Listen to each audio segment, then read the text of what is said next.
সেনানিবাস থমথমে, আরেকটি অভ্যুত্থানের মুখে বাংলাদেশ, যে ৬টি প্রশ্নের উত্তর কাঁপিয়ে দিচ্ছে দেশকে। বাংলাদেশ কি আরেকটি সেনা অভ্যুত্থানের খাদের কিনারায় দাঁড়িয়ে? যে প্রশ্নটি এতদিন ছিল গুঞ্জন, তা এখন পরিণত হয়েছে এক ভয়ঙ্কর বাস্তবতা।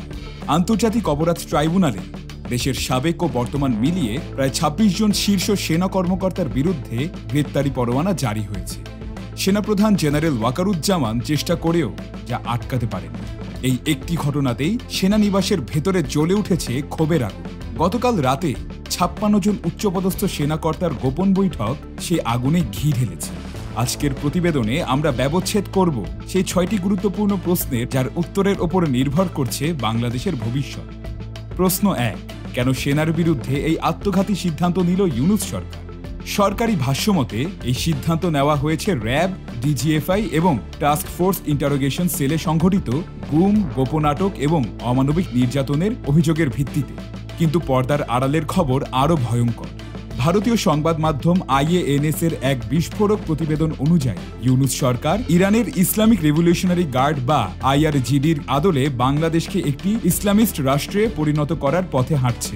এই প্রক্রিয়ার অংশ হিসেবেই নাকি দেশের নিয়মিত সশস্ত্র বাহিনীকে ভেঙে দিয়ে জামায়াতে ইসলামের অনুগত একটি উগ্র সামরিক শক্তি গড়ে তোলার চেষ্টা চলছে। আর সেই পথ পরিষ্কার করতেই সেনাবাহিনীর মেরুদণ্ড ভেঙে দেওয়ার জন্য এই আইনি পদক্ষেপ। প্রশ্ন ২, এর পেছনে আন্তর্জাতিক ষড়যন্ত্র কতটা গভীর? এই পুরো প্রক্রিয়ায় পাকিস্তানের গোয়েন্দা সংস্থা ISI এবং চীনের ভূমিকা অত্যন্ত স্পষ্ট। সম্প্রতি পাকিস্তানি লেফটেন্যান্ট জেনারেল তাবাসসুম হাবিবের নেতৃত্বে একটি সামরিক প্রতিনিধি দল ঢাকা সফর করেছে। এর আগে ISI এর একটি দলও গোপন বৈঠক করে গেছে। সূত্রের খবর, DGFI এর কর্মকর্তারাও পরিচয় গোপন রাখতে নতুন পাসপোর্ট ব্যবহার করে পাকিস্তান সফর করেছেন এবং সেখানে ভারত বিরোধী কৌশল নিয়ে আলোচনা করেছেন। প্রশ্ন ৩ ও ৪, সেনানিবাসের ভেতরের পরিস্থিতি কি এবং সেনা বিদ্রোহের সম্ভাবনা কতটা? এই মুহূর্তে বাংলাদেশ সেনাবাহিনী মূলত ৩টি শিবিরে বিভক্ত। শিবির ১, সেনাপ্রধান জেনারেল ওয়াকারুজ্জামান। তিনি প্রাথমিকভাবে সরকারের কিছু সিদ্ধান্তের বিরোধিতা করলেও জামায়াতের চাপের মুখে কার্যত নতি স্বীকার করেছেন। ঝুঁকি নেওয়ার সাহস না থাকায় তার নেতৃত্বে সরাসরি বিদ্রোহের সম্ভাবনা কম। শিবির ২, লেফটেন্যান্ট জেনারেল ফয়জুর রহমানের নেতৃত্বাধীন পাকিস্তানপন্থী গ্রুপ। জামায়াতের সঙ্গে ঘনিষ্ঠ এই গ্রুপটি সেনাপ্রধানকে সরিয়ে ক্ষমতা দখলের চেষ্টায় লিপ্ত। শিবির ৩, ISI ও জামায়াত প্রভাবিত একটি বিশাল অংশ, যারা ইসলামিক রেভলিউশনারি আর্মি গঠনের পক্ষে। সেনাপ্রধান দুর্বল হওয়ায় এবং সেনাবাহিনীর ভেতরে ঐক্যের অভাবে সরকার এই কঠোর সিদ্ধান্ত নিতে পেরেছে। কিন্তু যে ২৬ জন অফিসারের বিরুদ্ধে গ্রেপ্তারি পরোয়ানা জারি হয়েছে, তারা চুপ করে বসে থাকবেন না। কারণ মামলা শুরু হলেই অধ্যাদেশ অনুযায়ী তাদের চাকরি যাবে এবং তারপরই তাদের জায়গা হবে কারাগারে।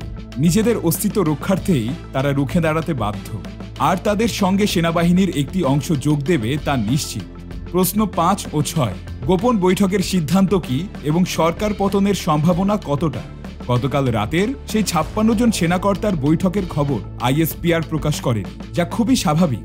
কিন্তু সেনাবাহিনীর ভেতরকার তীব্র ক্ষোভই বলে দিচ্ছে তারা সরকারের বিরুদ্ধে ঝাঁপিয়ে পড়তে প্রস্তুত।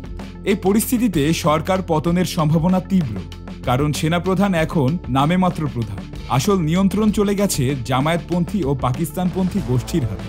তারা এই সরকারকে বাঁচিয়ে রেখে নিজেদের এজেন্ডা বাস্তবায়ন করতে চায়। প্রয়োজনে রাষ্ট্রপতি চুপ্পুর সহায়তায় তারা সেনাপ্রধান ওয়াকারুজ্জামানকে সরিয়ে ফয়জুর রহমানকে দায়িত্বে আনতে পারে। কিন্তু ওয়াকারুজ্জামান কি তা মেনে নেবেন?